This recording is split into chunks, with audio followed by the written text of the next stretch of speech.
Et retour sur cette allocution prononcée aujourd'hui par le président français devant les maires normands avec Moustapha Tossa. Vous êtes analyste politique à Paris. Bonsoir et bienvenue. Bonsoir Manel. Quel est d'abord l'enjeu principal de ce grand débat lancé aujourd'hui pour Emmanuel Macron?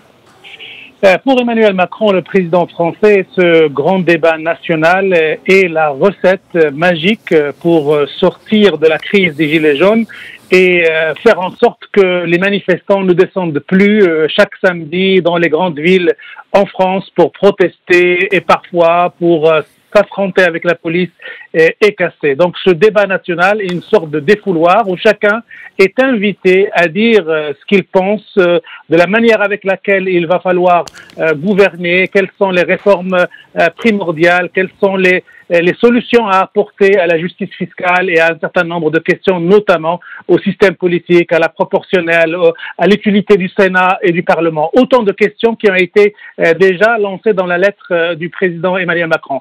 Et aujourd'hui, alors qu'il faisait sa prestation devant les maires de France, Emmanuel Macron a quand même mis un tabou, ou a redit un tabou devant l'opinion française, à savoir qu'il ne reviendrait pas sur l'impôt sur la fortune.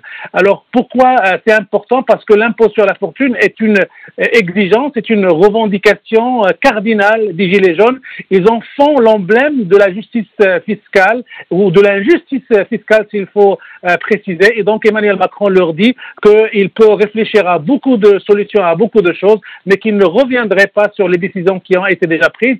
Et ça inaugure d'un débat assez dur, assez solide, assez riche, mais aussi assez risqué pour Emmanuel Macron.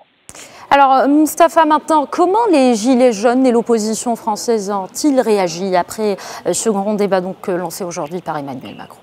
Alors jusqu'à présent, quand on lit un petit peu les déclarations des leaders médiatiques des Gilets jaunes, ils n'accordent aucun crédit à ce débat. Ils l'accusent d'être simplement du bavardage, une sorte de rideau de fumée érigé par Emmanuel Macron pour détourner l'attention.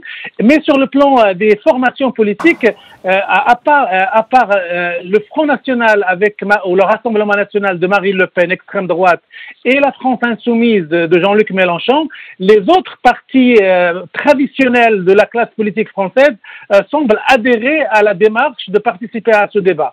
Marine Le Pen et Jean-Luc Mélenchon sont contre et font tout pour le discréditer. Maintenant, il y a deux événements ou des éléments à surveiller avec attention pour voir jusqu'où ce débat peut être une solution promise par Emmanuel Macron. Le premier élément, c'est de voir si samedi prochain, il va y avoir des gilets jaunes qui vont descendre dans la rue et continuer à manifester. Le deuxième élément, c'est le taux de participation des Gilets jaunes à ce débat.